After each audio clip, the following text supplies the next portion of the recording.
बहुत बहुत स्वागत है आपका। Thank you very much for coming to the session. तो आज की प्रैक्टिस शुरू करते हैं। कुछ डेली कॉन्वर्सेशन के सेंटेंसेस की प्रैक्टिस करेंगे। एक छोटा सा कॉन्वर्सेशन है। इसमें जो हम सेंटेंसेस इस्तेमाल करेंगे, हर सेंटेंस को बिल्कुल नेचुरली इंग्लिश में बोलेंगे the way native English speakers do, और हर सेंटेंस का ग्रामर समझेंगे। देखिए, कुछ सेंटेंसेस होते हैं, जैसे कई बार हम कहते हैं ये वही किताब है जो मैंने तुमको दी थी, ये वही ड्रेस है जो तुमने शादी पे पहनी थी।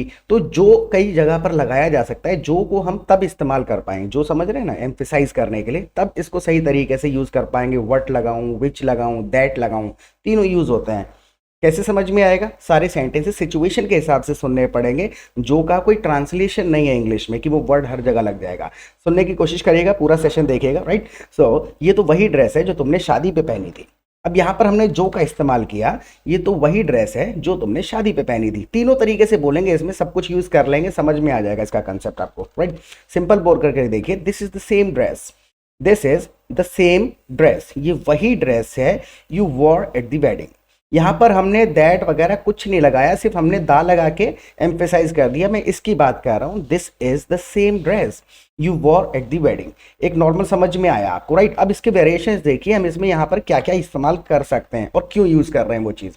This is the same dress you war at the wedding, या फिर this is that same dress, that लगा दिया, ये वही वाली ड्रेस है, this is that same dress कहा जा सकता है, right. This is that same dress you war at the wedding, right. अब एक दूसरा तरीका है, तो आप दा भी कह सकते हैं। कंफ्यूजन होने का तात्पर्य यही है, अगर किसी सेंटेंस को लेके कंफ्यूजन हो रहा है तो समझ जाइए कि वो बहुत इजी है, क्योंकि उसके हमारे पास में ऑल्टरनेटिव्स बहुत सारे हैं, राइट। तो this is that same dress you war at the wedding. देखिए, इसमें हम कर क्या रहे हैं, ये दो टुकड़ों में सेंटेंस बोल रहे हैं, एक सेंटेंस को कनेक्ट नहीं कर रहे हैं। ये वही ड्रेस है जो तुमने पहनी थी, right. So this is that same dress you war at the wedding. अब इसको और थोड़ा सा अच्छे तरीके से और एम्फेसाइज करिए, this is the same dress that you war at the wedding. ये वही ड्रेस है जो that you war at the wedding, जो तुमने शादी पर पहनी थी। अब यहां पर दैट एक और तरीका समझिए, फिर डिफरेंस समझते हैं इन दोनों से डिफरेंस आ क्या रहा है, राइट। आप ऐसे बोल दीजिए, this is the same dress. आप कह सकते हैं this is that same dress, that समझ में आ गया, ये वही है या फिर ये वही है, नॉर्मल कहने का तात्पर्य है। This is the same dress which you war at the wedding. अब देखिए, इनमें क्या फर्क आ रहा है, यहां पर आपने कहा दैट और यहां पर आपने कहा विच, सिर्फ इतना। और एक ऊपर वाले सेंटेंस में हमने कुछ कहा ही नहीं है, राइट। सिंपल कह दिया, this is the same dress you war at the wedding. देखिए, ये नॉर्मल हमने दो सेंटेंसेस बोल दिए। दैट आप जब इस्तेमाल कर रहे हैं तो आप जिस चीज की बात कर रहे हैं उस पर एम्फेसाइज कर रहे हैं, यानी कि this is the same dress that you war at the wedding, right. यानी कि आपने ड्रेस पे एम्फेसाइज कर दिया दैट लगा करके, दा समझ लीजिए, दा का दैट है ये, राइट। अब यहां पर अगर आपने विच का इस्तेमाल किया है, पर्पस बता रहे हैं कि इस्तेमाल क्यों करते हैं विच और दैट। हालांकि दोनों ग्रामेटिकली करेक्ट हैं और मैसेज भी सेम जा रहा है, फीलिंग किससे भर रही है, विच कह देंगे आप। तो विच का मतलब हो गया कि आप पहनने पे एम्फेसाइज कर रहे हैं, साड़ी पर नहीं है, ड्रेस पे नहीं। तो this is the same dress which you war at the wedding, right. तो अगर आप दैट लगा रहे हैं तो आप उस वस्तु पे एम्फेसाइज कर रहे हैं, सेंटेंस को मेन, सेंटेंस में वस्तु को मेन रख रहे हैं, और इसमें आप अपने सेंटेंस को मेन रख रहे हैं, उस चीज पे कम एम्फेसाइज कर रहे हैं विच लगा करके, राइट। जैसे एक दूसरे सेंटेंस से समझने की कोशिश करिएगा। मैं एक एग्जांपल आपको देता हूं।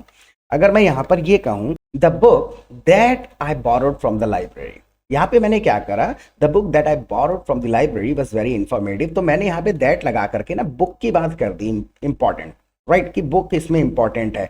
या फिर अगर मैं इस सेंटेंस को इस तरीके से कहूँ, the book which I borrowed from the library was very informative, तो मैंने उसको इंफॉर्मेटिव होने पे ज्यादा एम्फेसाइज किया, विच लगा करके मैंने एक इंडिकेशन दे दिया कि इंपॉर्टेंट बात इस चीज की हो रही है, लेकिन ये इंपॉर्टेंट नहीं, इंफॉर्मेटिव होना ज्यादा इंपॉर्टेंट है, राइट। तो अगर आप किसी चीज को इंपॉर्टेंस देते हुए बात कर रहे हैं तो आप दैट लगा देंगे, और अगर आप उस बात पे एम्फेसाइज करना चाहते हैं, चीज पे कम एम्फेसाइज करना चाहते हैं, तो विच लगा सकते हैं। कॉमनली यूज होते हैं, both the sentences are grammatically correct and commonly spoken in conversation. समझ में आया? तो दैट कहाँ इस्तेमाल करना है, जोर देने के लिए, विच कहाँ इस्तेमाल करना है, थोड़ा सा लाइटली बोल देने के लिए। तो the book that I borrowed from the library was very informative. आप ऐसे कह दीजिए, द बुक, हटा दो दैट को, the book I borrowed from the library was very informative, right. तो जब आपने कुछ भी नहीं लगाया तो सीधी सी बात है, आपने केवल इस बात पे एम्फेसाइज करा है, बुक पे नहीं, राइट। तो बिल्कुल नहीं कर रहा है, न्यूट्रल रहना चाहते हैं तो कुछ भी मत लगाओ, थोड़ा सा बात जिक्र करना चाहते हैं सेंटेंस में तो विच लगा दो, और इंपॉर्टेंस देना चाहते हैं तो दैट लगा लो, the book that I borrowed from the library was very informative. अगर आपको समझ में आया है तो एक सेंटेंस मैं आपको देता हूं बनाने के लिए। आप बोलिएगा कि ये वही सेंटेंस है जो आपने लाइव क्लास में डिस्कस करा था। ये वही सेंटेंस है जो आपने लाइव क्लास में डिस्कस करा था। आप इसको प्लीज लिखिएगा कमेंट सेक्शन में और देखिए अपने तरीके से तीनों इस्तेमाल किए जा सकते हैं। हालांकि मुश्किल होना नहीं चाहिए, लेकिन एक वर्ड ऑर्डर याद हो जाएगा आपको, राइट। तो take a pause and write your sentence in comment section. और हम हर कमेंट को पढ़ते हैं। आप अपने भी आंसर्स लिख सकते हैं। मान के चलिए हिंदी का सेंटेंस मैंने लिखा, आपको लगता है कि ये एक और तरीके से बोला जा सकता है जो मैंने यहाँ पर नहीं बोला है, तो आप अपने सेंटेंसेस लिख सकते हैं। आपके सेंटेंसेस ठीक होंगे then I give you a like, तो समझ जाइएगा आपका सेंटेंस करेक्ट है। और गलत होगा तो हम उसको एक्सप्लेन कर देंगे, करेक्ट कर देंगे वहीं पर, राइट। सो तुम्हें अब भी याद है, मान के चलिए किसी ने कहा this is the same dress you war at the wedding, जो आपने शादी पे पहना था। बंदा कह रहा है तुम्हें अब भी याद है।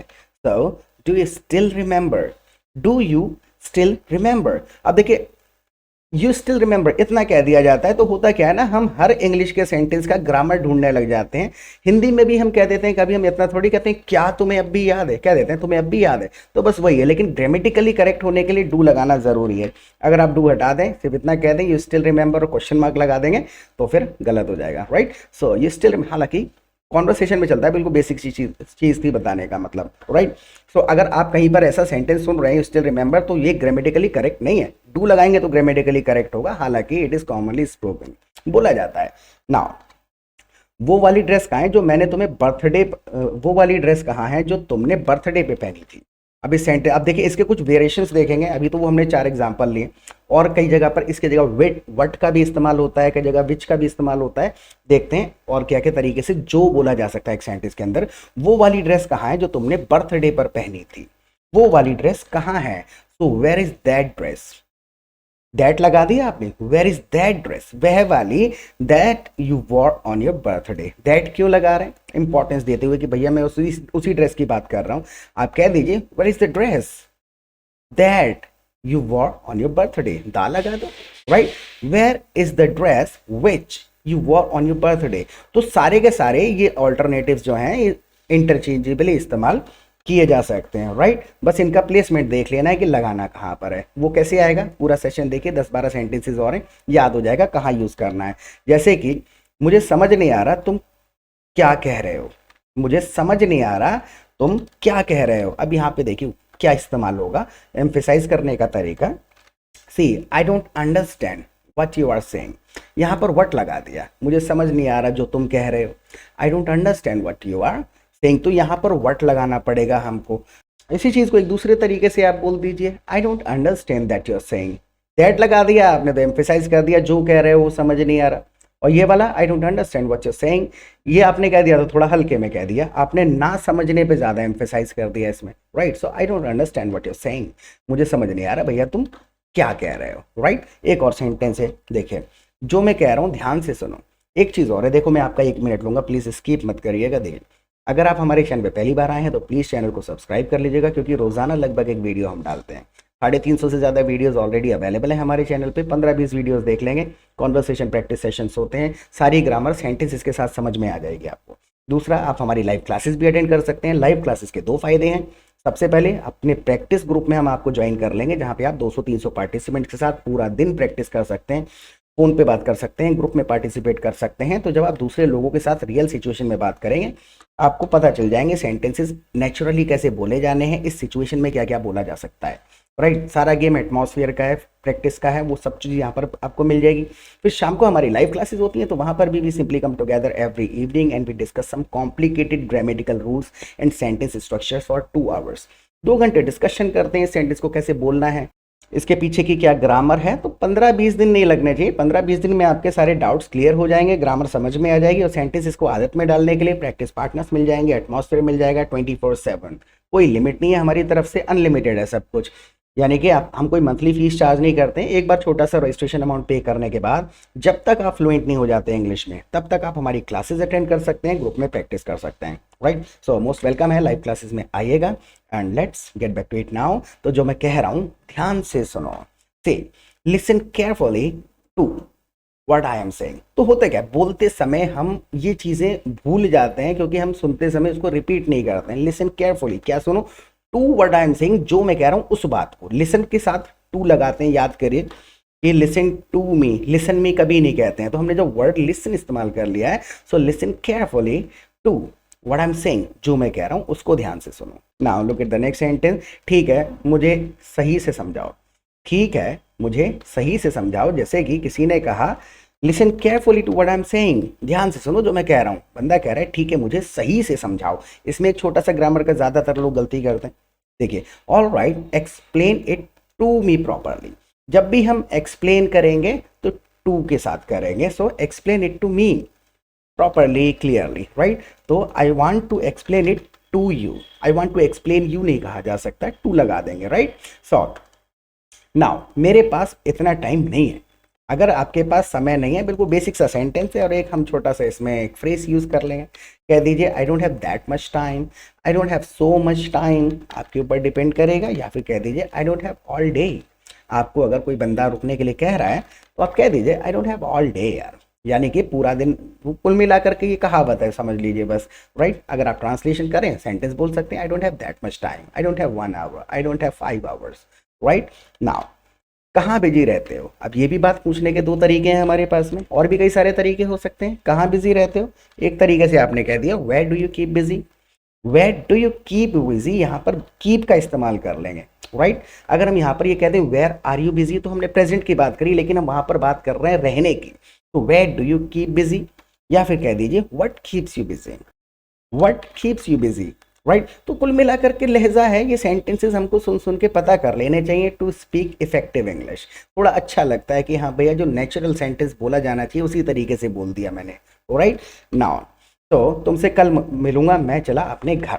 अब देखिए इसमें एक फीलिंग है, कई बार हम कैजुअली कह देते हैं कि भैया अब मैं चला अपने घर। अब ऐसे हम हर जगह ये कहें I am going to my house, तो फिर चल ही जाएगा, मैसेज तो जा रहा है, लेकिन फिर ऐसी इंग्लिश तो आप बोल ही लेते हैं ना, थोड़ा सा अच्छा और अच्छा करने के लिए। I gotta go home, see you tomorrow. देखिए गॉटा का इस्तेमाल आई हैव गॉट टू है, ये गॉट टू हम एक्चुअल में ऐसी अवस्था में इस्तेमाल कर लेते हैं जहां पर हम पहले से प्रिपेयर नहीं थे, अचानक से डिसीजन लिया गया या ज़रूरत पड़ी।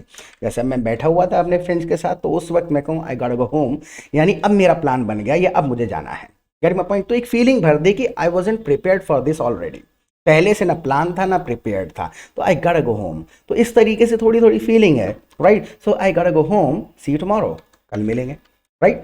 नाउ मैं जो मैंने तुम्हें समझाया वो भूलना मत। अब देखिए फिर से जो आ गया, अब इस्तेमाल करके देखिए, जो मैंने तुम्हें समझाया वो भूलना मत। वही ऊपर के रूल्स हैं, दो याद रखने पड़ेंगे जो दो हमने अभी डिस्कस करे हैं।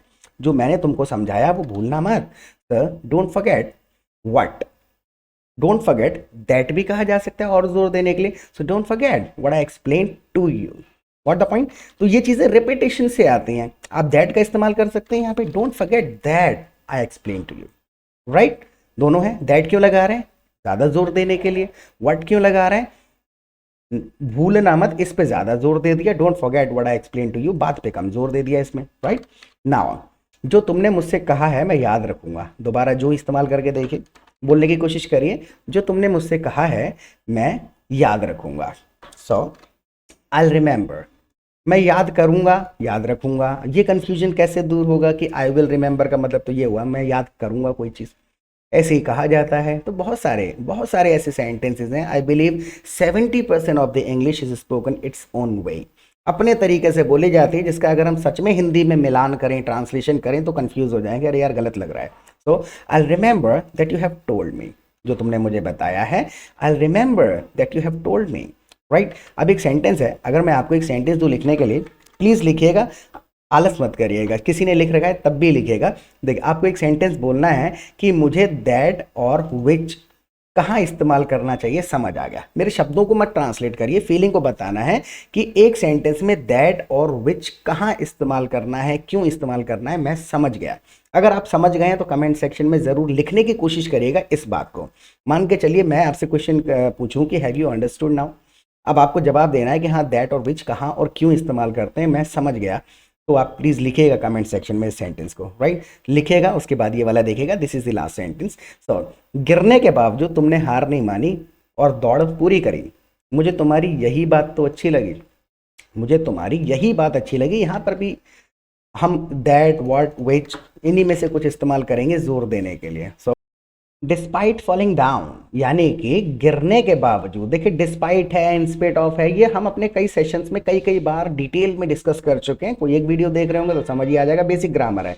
बावजूद के बाद बस आईएनजी लगा देंगे किसी भी काम के साथ, right. Despite being late he decided to go to college, तो जहां डिस्पाइट इस्तेमाल कर रहे हैं वहां पर वर्ब के साथ आईएनजी यूज कर लेंगे। So despite falling down you didn't give up, तुमने हार नहीं मानी, and finish the race, race पूरी करी, पूरा दौड़े, right. So despite falling down you didn't give up and finish the race, that's something I like the most about you. यहाँ पर दैट से हमने एम्फेसाइज कर दिया यही चीज, that's something I like the most about you, that's what I like the most about you. That's something की जगह व्हाट लगा दो, व्हाट लगा दिया तब भी एम्फेसाइज कर दिया, समथिंग लगा के और ज्यादा स्पेसिफिक कर दिया यही चीज। So despite falling down you didn't give up and completed the race, finish the race, that's something I like the most about you.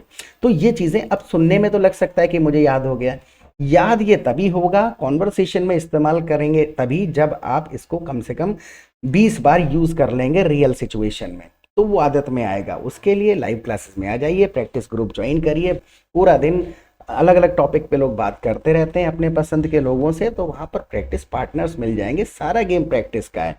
तो प्रैक्टिस करते रहें, फिर मिलेंगे एक नए सेशन के साथ। Till then bye.